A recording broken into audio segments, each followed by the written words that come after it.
एक समय की बात है, गर्मियों के दिनों में एक चींटी बहुत प्यासी थी और वो अपनी प्यास बुझाने के लिए पानी की तलाश कर रही थी।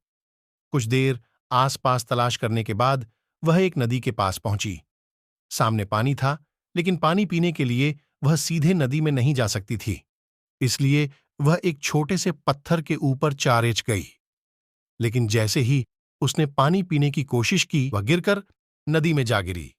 उसी नदी के किनारे एक पेड्डी एच था, जिसकी टहनी पर एक कबूतर बैठा था।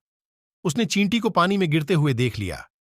कबूतर को उस पर तरस आया और उसने चींटी को बचाने की कोशिश की। कबूतर ने तेजी से पेड्डीएच से एक पत्ता तोड़कर नदी में संघर्ष कर रही चींटी के पास फेंक दिया। चींटी उस पत्ते के पास पहुंची और उस पत्ते में चर गई। थोड़ी देर बाद पत्ता तैरता हुआ नदी किनारे सूखे आ गया। चींटी ने पत्ते में से छलांग लगाई और नीचे उतर गई।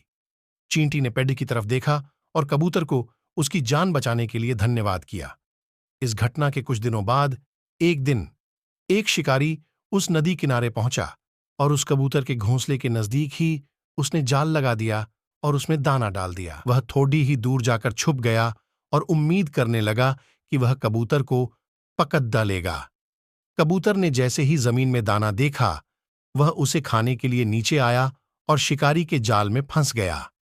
वो चींटी वहीं पास में थी और उसने कबूतर को जाल में फंसा हुआ देख लिया। कबूतर उस जाल में से निकलने में असमर्थ था। शिकारी ने कबूतर का जाल पकड़ा और चलने लगा। तभी चींटी ने कबूतर की जान बचाने की सोची और उसने तेजी से जाकर शिकारी के पैर में जोर से काट लिया। तेज दर्द के कारण शिकारी ने उस जाल को छोड़ दिया और अपने पैर को देखने लगा। कबूतर को जाल से निकलने का यह मौका मिल गया और वह तेजी से जाल से निकलकर उड़ गया। सीख कर भला हो भला। हम जब भी दूसरों का भला करते हैं तो उसका फल हमें जरूर मिलता है। कबूतर ने चींटी की मदद की थी और उसी मदद के फलस्वरूप मुश्किल समय में चींटी ने कबूतर की जान बचाई। इसलिए कभी भी किसी की सहायता करने या अच्छा करने से पीछे न हटें। जब भी मौका मिले, दूसरों की बिना किसी स्वार्थ के मदद करें।